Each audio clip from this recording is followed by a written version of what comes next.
la Russie, parce que depuis plusieurs années, elle s'est mise en violation du traité sur les forces nucléaires intermédiaires.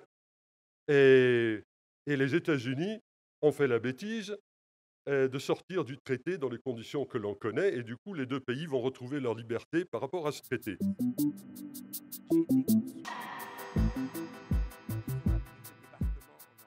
La réponse courte, c'est non. Ce n'est pas comme la guerre froide, c'est beaucoup plus compliqué, c'est beaucoup plus volatile.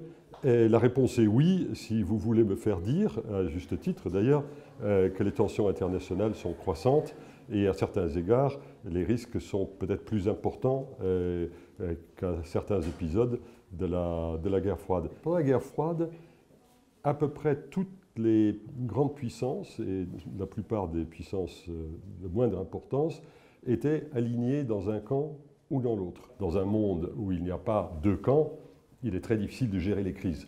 Lorsque vous avez des acteurs qui chacun ont un agenda différent, et si quelque chose commence à déraper, ça devient tout de suite très très compliqué. La guerre froide pour ça était quand même, c'était pas plus facile, mais c'était plus simple.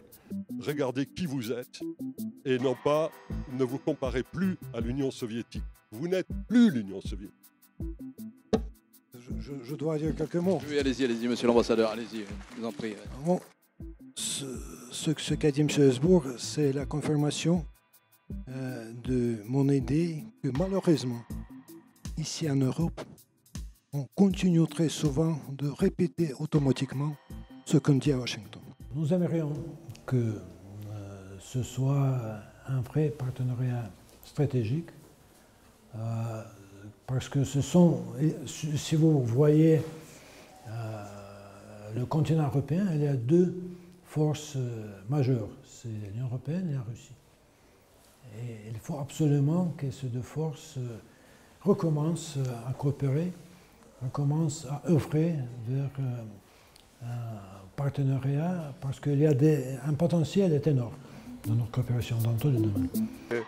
Je ne regarde pas l'avenir en disant pourquoi on n'en est pas resté à cet avenir, à cette division bipolaire. Il y a un conflit en ce moment mi-froid, mi-chaud.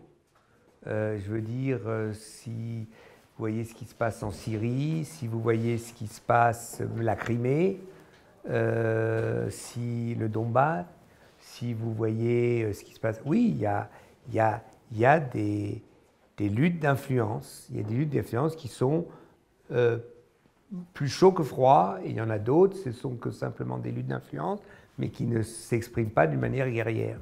C'était mieux avant? Non. Est-ce que c'est suffisant? Non. Est-ce qu'on a la possibilité d'aller plus loin? Oui, si on ne se met à être enfin optimiste, et là je reviens à Jean-Paul Sartre et à l'existentialisme, nous faisons notre histoire, nous sommes maîtres de notre histoire. Allons